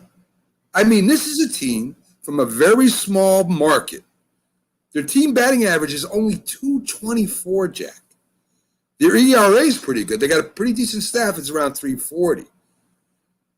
Brandon Woodruff is 7-4. Delvin Williams is 6-1. Freddie Peralta is 7-3. So they have a good, solid starting pitching staff. And they've done small baseball. They've done exciting things, Jack. They did a squeeze bunt. They're stealing. They're doing hit and run. It's crazy stuff that we used to see a long time ago. So Craig Counsell, Jack, former baseball player, played for 16 years, who's managed a few teams. And he's been there since 2015, Jack. So they must like this guy. He's a two-time World Series champion. He was a National League MVP in 2001. So he has some playing experience. He did pretty good. His record right now as a manager is 485-445. He did take Milwaukee to the first in the division in 2018. And of course, last year we've had problems in the last couple of years. So at the halfway point, and this can change, folks, this can change. I think Milwaukee wins the division. There's no doubt about that. I think Milwaukee has a division. But this team, Jack, no one says anything about. We've heard about the Giants' great stories. We've heard about the Red Sox great stories. They're a very weak division, Mac. I mean, that's fine, Jack. And the Cardinals have been a big disappointment. I think the Cardinals are going to start to surge, but we'll see. Well, I think there's a lot of teams that may start to surge. But I'm telling you right now, I would vote, if I had a vote right now, and Cora's been to the World Series, he's been around. The man's been proven. The Giants manager's done an outstanding. He would definitely be consideration. There's no doubt about that. But the Milwaukee Brewers, Jack, I'm going to give a prediction right now. I'm going to tell you right now, the Milwaukee Brewers are going to be the representators of the National League and World Series. That's how confident I am in this little team. I think that they're very underrated. I think they got a great pitching staff, and I think they make things happen in the ball field, Jack. They may not have a whole lot of home runs. I don't want to say it's a bold pick by you, Mac, because they certainly look like they're headed to the playoffs. So that doesn't make them a long shot per se. Counsell is it's a choice that's hard to argue against. It's a decent choice, but I'll tell you, I don't know. You're talking about National League there. I'm thinking, I'm with you in the American League. I take Cora in a minute. I'm with you. Right. But there are a couple other choices. Yeah, but I have to say this: the beginning of the season, more was expected out of Milwaukee than it was out of the Giants. And the Giants do have a better record than Milwaukee, and they're in a much tougher division. The Giants in the toughest division of baseball with the Dodgers and Padres. So I consider that, you know what, halfway point. It's going to work itself out. The American League, just back to that, the two other choices you could argue against if it's not Alex Cora. You could say Dusty Baker, what he's done with the Astros, all the turmoil the Astros maybe still have with the sign stealing, keeping the ship righted, Carlos Correa's out, losing George Springer. And they, you know, and they haven't really missed that much of a beat. Okay. They've been really, really good all year. And Kevin Cash, you know, he took a lot of heat removing Blake Snell early out of the World Series game. And they come back to Rays this year. They're only a game behind the Red Sox. The Rays, and they lost Blake Snell and Charlie Morton, two pitchers out of their starting rotation. They lost them in the offseason. Yet they find a way to continue to win, okay? And they continue to be relevant and continue to be a contender. They haven't fallen off the way a lot of people thought they were going to. I mean, all good points. I almost consider Dusty Baker because of what you just said. But I think the Houston Astros, for the most part, still have a very talented team. I don't know if Milwaukee has a very talented team, but I'll tell you right now, them guys play together, man. And the Giants, as I said, has surprised everybody. I'm very shocked about what they've done this year. And man, it's just great, that three-team race. But I want to give a little shine to that small market out there, Milwaukee, that's for sure. Jack, who do you got for the MVP this year? Again, if it was COVID, we've been shut down. So if at the halfway point, who would you have for your MVPs? You know, I hate this award talking about it midway because I know if an actual vote took place now, Ohtani was going to get it on the Angels. I know that. And keep in mind, it's not the best player award, Mac. Okay? Ohtani's the most valuable player to the sport of baseball. Okay? To the sport of baseball. But we're talking about most valuable player for his team. And the Angels, once again, they're under 500. They're mediocre. They're not contenders at all. They're not contending for playoff spot. So how valuable could you be? Who came up with the line, Mac? I lost with you. I could lose without you. I don't remember who, but that applies to, you know, a lot of times of players. It applied to A-Rod. I'd still go crazy when I hear A-Rod was the MVP when he was on the Texas Rangers. They finished in last place. I remember Ernie Banks was MVP with the Cubs. They were in last place. How valuable can a guy be? The only thing I can think of, I always like to make an argument.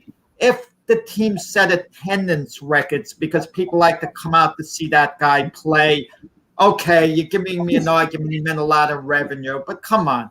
Wait a minute, Jack. Wait a minute. Oh, yeah. Folks, quick timeout. Jack will come back and unveil his MVPs at this halfway point. Stick with us. Hi, Grandma. What's for dinner? Hey, honey, I'm making stew tonight. Ooh, can Nina come over? I'm not sure about our new friend. I wonder if there's been any drinking going on. Alcohol at her age can lead to so many bad things. I've been meaning to ask you, what would happen if someone offered you a drink? Grandma? This is hard. She's so young, but I know I need to talk to her about it now before someone tries to give her alcohol. If anyone ever does offer you a drink, I want you to say no. I have too much respect for my family, and I don't want to get in trouble. Okay. Really? I promise, Grandma. I love you too. Okay, how about tasting this stew and telling me what you think? Some children may try alcohol as young as 9 years old. It's not too early to talk about drinking. For tips on how to begin the conversation, visit underagedrinking.samhsa.gov. That's underagedrinking.samhsa.gov. This message brought to you by SAMHSA and this station.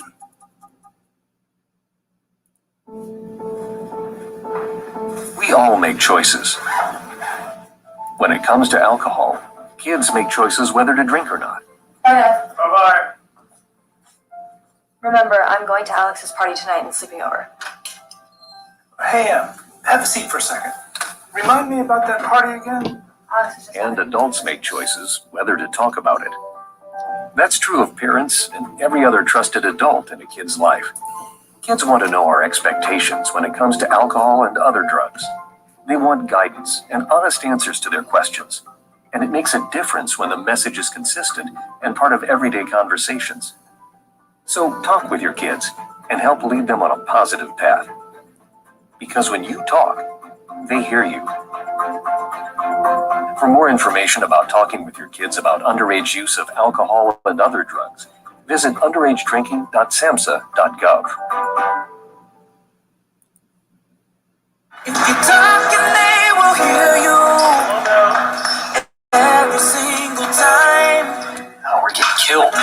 Yeah, well, Kyle's not here. How come? Kicked off the team. Didn't Tim tell you? Kyle and some other kids got caught drinking beer in the park a couple of nights ago. Really? Yeah. Zero tolerance. He's out for the season.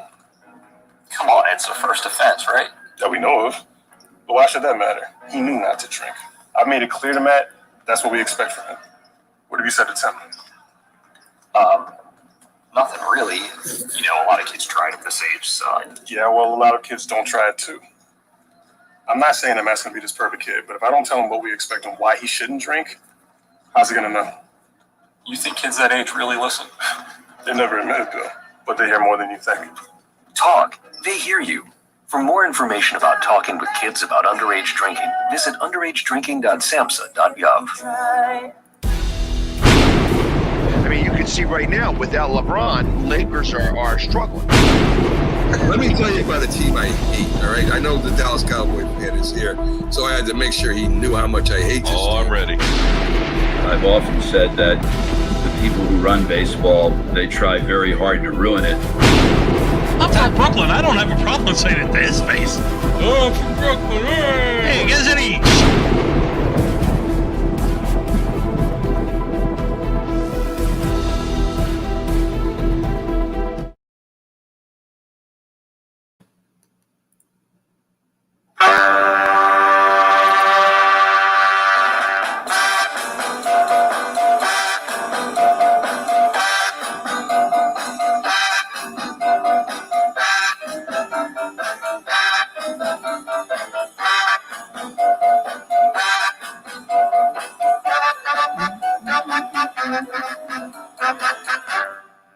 Good morning, and welcome back to the Mac and Jack Sports Show on live.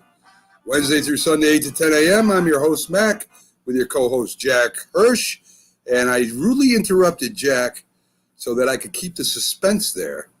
And Carlos cheated, and he looked at my sheet, and he got one of my picks. But, Jack, go ahead and give us your two MVPs for this season so far. Yeah, listen, I just want to say no matter what names I give, I'm not going to argue with someone because we're a little past the midway point and it's kind of shaky. I'm not completely sold on the two guys I'm picking, but sometimes you have to pick someone. You just have to pick someone and you have to justify it. And it's hard for me to make a compelling argument justifying the two guys. But in the American League, I'm going to say Vlad Guerrero Jr. Vlad Guerrero Jr. is on pace. If you prorate what he's done so far till the end of the year, he's going to wind up with about 50 homers. He's going to wind up with about 125 RBIs. And he's going to wind up with about a 325 batting average, what he's hitting now. He was the All-Star MVP. I know that's not a big deal. The Blue Jays have been disappointing, but at least unlike the Angels, the Blue Jays are within striking distance of the wild card position. So if it wasn't for Vlad Guerrero, they wouldn't be within striking position of the wild card. Who knows? They might surge and win the division before it's over. Who knows? They got their work cut out for them. But they would be out of it. I think he's kind of kept the Blue Jays at least relevant as a playoff team. You know, he's been the big reason why. In the National League, I'll go at Fernando Tatis. And the reason I'm going with Tatis, he's, you know, arguably the best position play in baseball at his position. You talk pound for pound. I could talk, he's a better shortstop than anyone is in their position. I can maybe make that argument. He's certainly the best young player in the game coming up. His numbers are going to translate when all's said and done to about 45 homers this year, around 100 runs batted in. He's hitting a little under 300, but his defense is outstanding.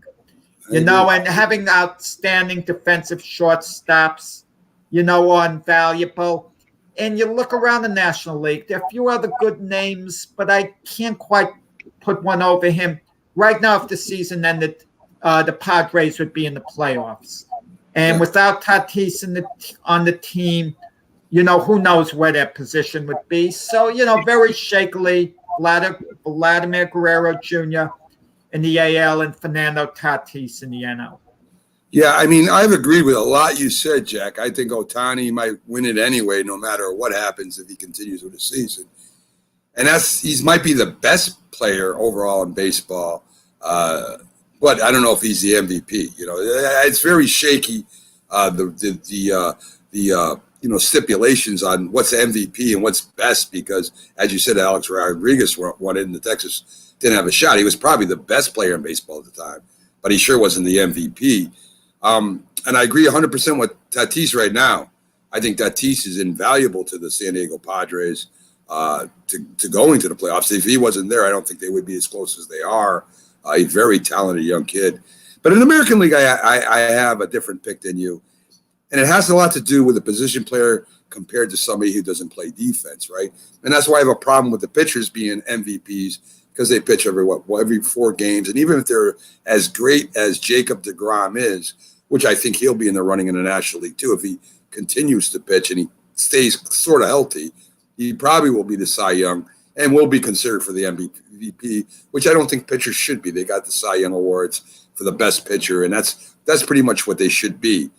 I know that Mariano Rivera could have been an MVP, and I understand the logic a little bit behind baseball players, but pitchers. But I will always give an edge to the position player.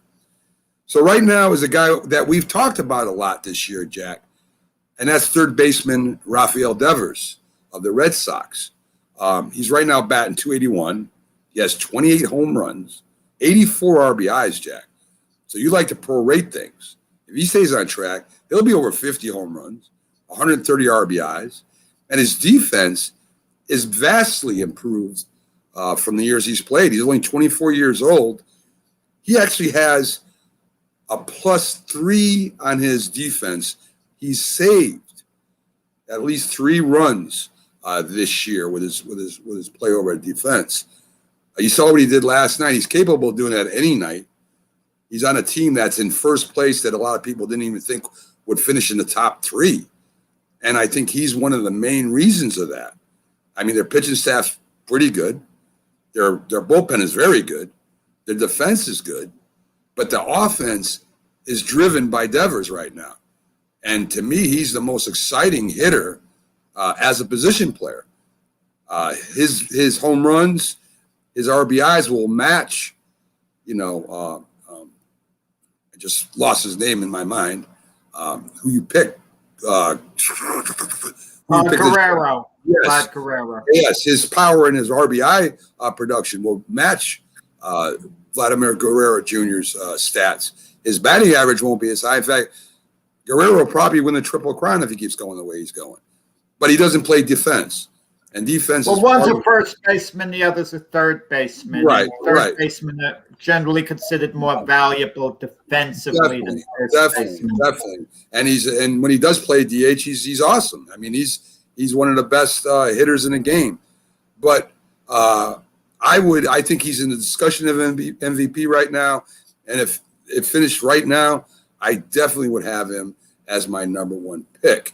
And as you said, hard to pick right now, but I think that these players all have shots, Jack, that we've talked about at being the MVP at the end of the season, because I don't see any of these teams falling, and I don't see any of these players' performances dropping off unless there's an injury. So I think those are all good half season picks. And you have to throw DeGrom in there because he will be considered, as one of them, the Mets being in first.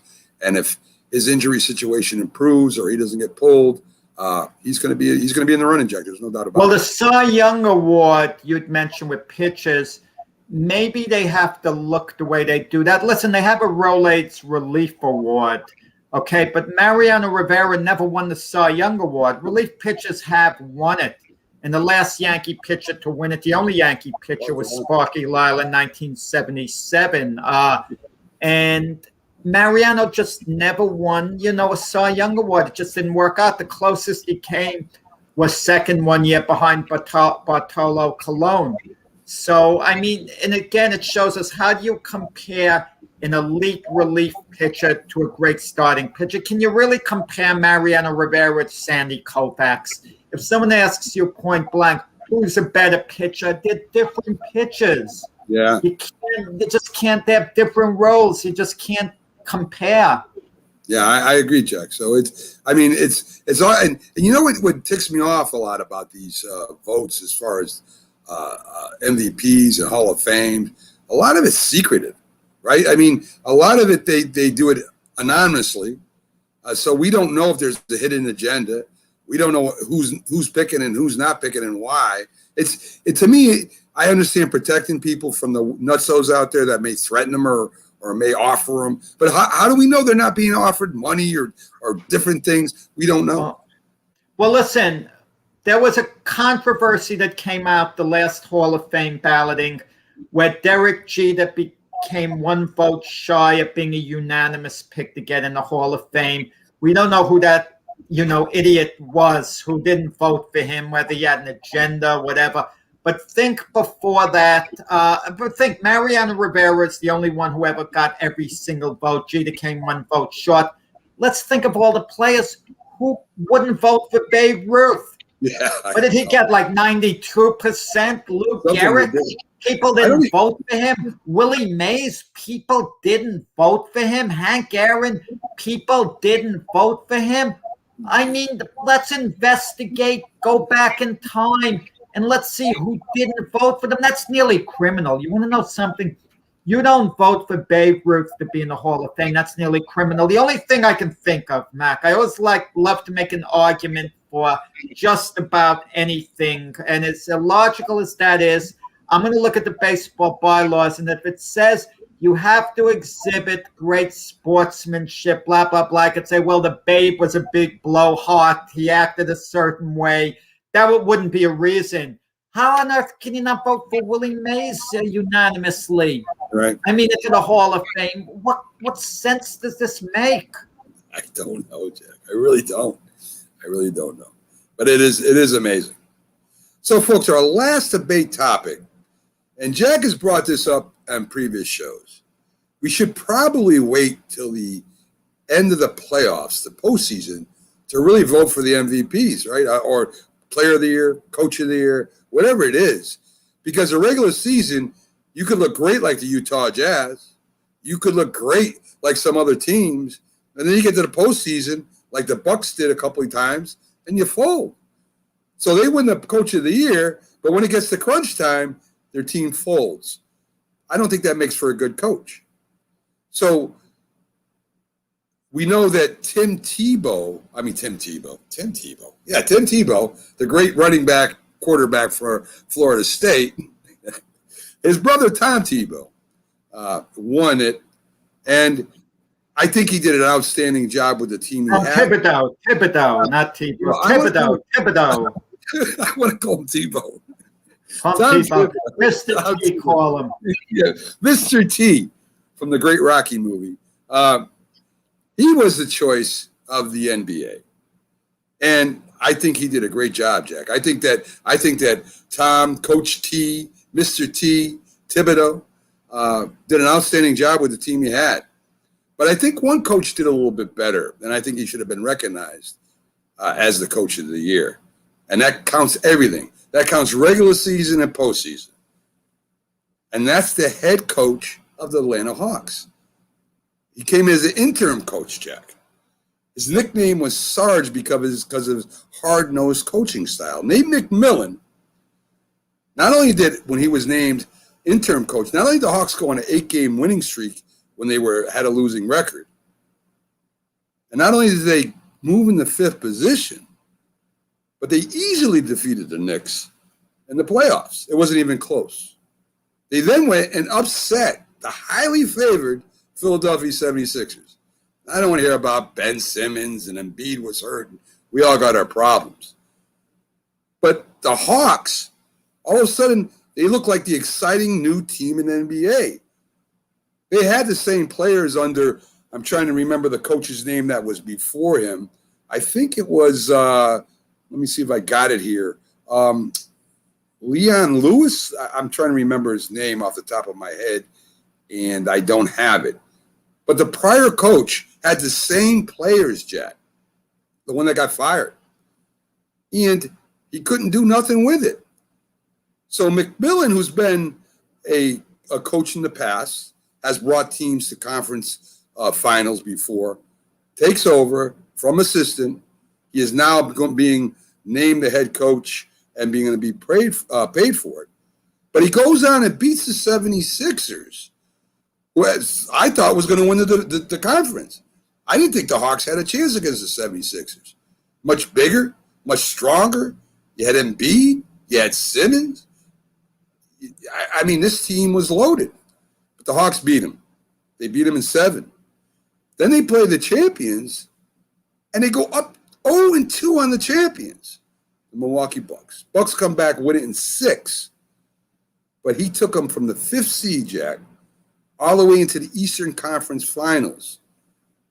And came from behind quite a few times to win ball games when they were way behind in the second half. The players play for him. He knows what he's doing. And if you take the whole season into consideration, I think that McMillan is the easy choice, Jack. I can't argue too strongly against Nate McMillan if you take the playoffs into consideration. Normally, this award is decided at the end of the regular season. I mean, I'm glad you didn't mention, with Milwaukee and Phoenix, because Milwaukee won the NBA title in part because they had a number of breaks, with the Nets not being at full strength, so on. But focusing on the Atlanta Hawks, not the other teams, the Atlanta Hawks had a lot of talent that Nate McMillan adopted. And sometimes you have that talent. It shouldn't be held against you that they thrive, they flourish under you. That's the whole idea. They certainly flourished under Nate McMillan. But listen, they have a genuine star there in Trae Young, a genuine star. They have Collins, Capella, Gallinari. I mean, they have a really good roster. And they're going to be contending for the NBA championship next year. That's how good their roster is. And I expect the Hawks to be an impact team next year. I knew they were a team of the future. It was just a question of them putting it all together. And thanks to the outstanding job of Nate McMillan, they did put it all together. So that makes Nate McMillan absolutely a viable choice for Coach of the Year. But let's look what Tom Thibodeau did with the New York Knicks. The New York Knicks during the regular season, they actually were higher seed than Atlanta. We remember Atlanta knocking the Knicks off in 5 games in the playoffs. But during the regular season, the Hawks played the Knicks 3 times, and the Knicks beat them all 3 times.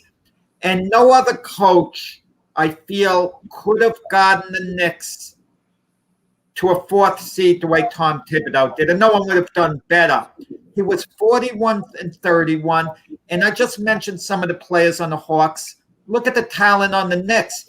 Their best player was Julius Randle. Going into last year, who the heck was Julius Randle? He was basically just another guy, a good, solid player, nothing special. But under Tom Thibodeau, he thrived. He became a star. Who was the second wheel, the impact number 2? R.J. Barrett? Are you kidding me? But he improved enough. Where's the personnel?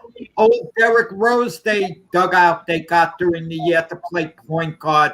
Quickly, Toppin. I mean, who are these guys? Yet they won. They won with less than desirable personnel. Now, you match the Hawk personnel up against the Knicks. The Hawk personnel is much better. And Nate McMillan did a great job with the Hawk personnel. A great job. But when you look at what Tom Thibodeau had to work with, and to elevate a team like that to a 4th seed and have them finish ahead of the Atlanta Hawks during the regular season. Okay, they finished ahead of the Hawks. Let me repeat myself, during the regular season. I mean, what a job. So I give him a little tiny edge for Coach of the Year based on the roster. But listen, if you want to give it to Nate McMillan, I'm not going to cringe at all. And I agree with you with Thibodeau also. Question is now, Jack, both teams, and I'm going to ask you this because I really believe that this for the Knicks this year, I'm not going to say was a falsehood, but there's only so long that a coach has to keep something going, right? Thibodeau is a strong-willed, very teaching coach, but he's very hard. If the Knicks have the same roster next year, do you believe they'll even finish in the top 8? They'll make the playoffs. Maybe they'll be a number 7, number 8 seed. They're not going to be as good as they were this year. But the bottom line is this. I mean, the Knicks fans were very happy with their team last year. Because going into the season, the Knicks weren't relevant at all. And look at what they accomplished. 4th seed, their first time in the playoffs in years. The first time Madison Square Garden, had a buzz to it. It wasn't sold out because of COVID, but fans were allowed in little by little. But we were talking about the Knicks again. The Knicks are on the map again, but the Knicks are not championship contenders.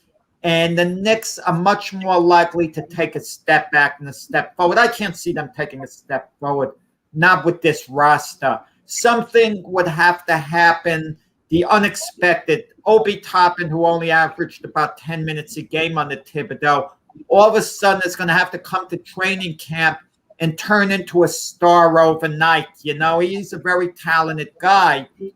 And what are the chances of Julius Randle playing better?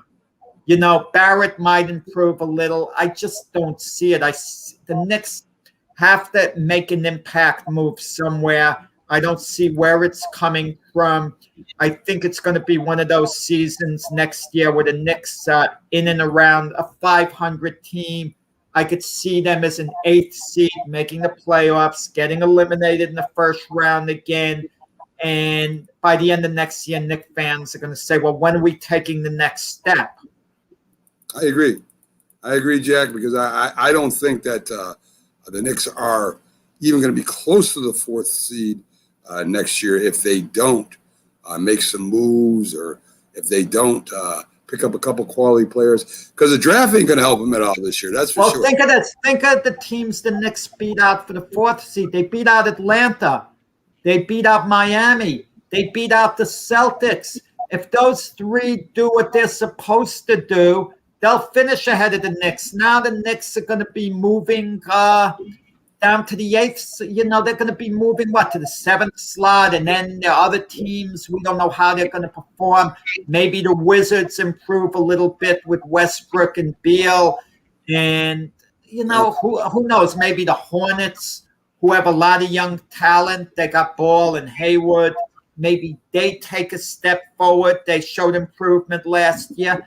The Knicks might be in this thing called a play-in, if it's going to be in effect next year, where they have to have a play-in, a 1-game playoff to see whether they're in the final 8 for the playoffs. But Thibodeau milked everything out of the Knicks. They went as far as they can go. And I agree with you. I can't see them being as good next year. I see them definitely taking a step back, but they might be able to snag a playoff position. I agree. Okay, Jack. So we did have the NHL draft begin yesterday. The Buffalo Sabres pick up a very good Owen Power. He's a defenseman. He's out of Michigan. Big kid. That was their first draft choice. The Kraken picks up center Matthew Beniers, So they got the second pick. The Ducks got Mason McTavish, also a center. They needed a good center over there. The Ducks pick him up. The Devils, they pick up a Luke Hughes, a defenseman. So the Devils get their first pick in. Columbus Blue Jackets, another Michigan guy. I think there was 3 taken in the top 10. Pick up center Kent Johnson. The Detroit Red Wings get Simon Edvinsson. He's a defenseman. He's nationality Swedish anyway. So he's coming on with the Red Wings. The San Jose Sharks pick up William Eklund. He's on the line. It says shot line. I don't know what the heck that means, but anyway, he's also from Sweden. The Los Angeles Kings pick up Brent Clark, a defenseman, good sized kid at 6'2", 185. The Coyotes pick up Dylan Gunther, or it could be Gunther, but it's spelled with a U. So anyway, his nationality is Canadian. His team in the WHL was Edmonton, and the Ottawa Senators pick up Tyler Boucher. He's a right winger. So that's your top 10 as the commercial tries to interrupt me again. But the National Hockey League, 3 Michigan players in the top 10. So we'll see what happens. I mean, I don't know if they'll play right away or go ahead, Jack. Jack Hughes, who was the Devils' #1 pick he's supposed to be a great Devils star of the future. The Devils picked him a couple of years ago. Luke Hughes is his brother. They have another brother in the NHL. But Luke Hughes said when he was drafted, Jack Hughes, his brother, he never saw him so happy. Imagine that, getting to play with your brother on the Devils and to see him each day. And the third one's kind of like an outcast on a different team. But, I kind of want the 3 brothers playing together. You don't want to take away the thunder of each guy. You wonder if they're going to be discontent ever on the ice. You love your brother, so on. But it's a little different when you're on the ice. You mentioned the Kraken going #2 overall in the draft. I didn't like the Seattle Kraken being allowed to draft altogether. They had an expansion draft. Right. I don't think they should have been allowed to take place in the regular draft unless they were drafting last. I just feel that's unfair because they've gotten some nice picks off the various teams as is. Why should they get an elite player? So somehow, listen, to me, I just don't like it. I think they're teams that are very needy, established teams that had poor records. And you're being so nice to the new kid on the block, but not the ones that have been around all the time. Yeah. And I understand the ideas. You want the Kraken to be competitive. But with the expansion draft, they got enough guys where they're going to be competitive. Yeah, okay?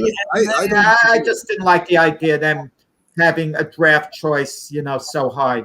I don't disagree. When you said that, it made me laugh because it reminds me of the cable company offers, right? If you're new, they'll hook you up for $85. But the people that have been with them forever are paying $250 a month. And of course, my assistant producer, Linda, who gets very upset of certain things, called the cable company and said, "Why are you giving the new people that $85 a month rate when I've been with you for 5 years?" For new customers only. I've been loyal. I've been with them for 15 years, and I'm paying more money than a new customer. Yeah.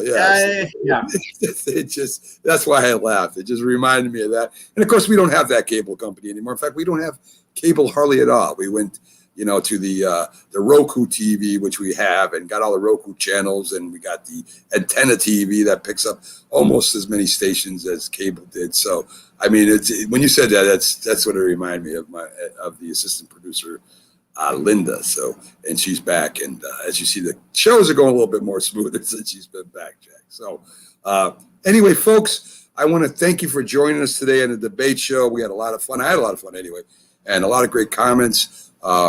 Tomorrow we have the NFL. We have our sports this week in sports. We cover everything that happened, the biggest stories and some small ones that I think deserve a little more attention. We'll have Robert Butler on in the first hour.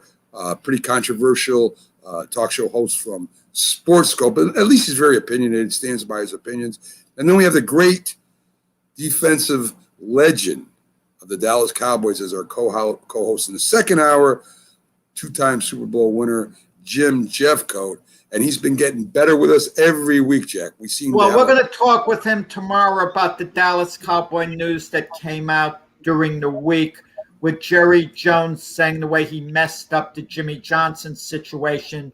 Jim Jeffcoat was on the Dallas Cowboy team at that time. He was a player, star player. He lived through it. He saw it from the inside. So we're going to get his take on it. That, and we will break down. We broke down the Washington Redskins. We're doing the NFC East, the Dallas Cowboys, which Jim said would go 16-0, and we had to kind of bring them back down to earth. So we'll be breaking down the New York Giants. 17-0, 17 games. I forget too, yeah. Yes, 17-0, Jack. So anyway, we'll be bringing up. We'll be going in depth on the Giants this week, the following week, the Eagles, and then we'll push on to the rest of the divisions in the NFC. We've already done the AFC. So anyway, folks, we'll see you tomorrow, 8 to 10 a.m.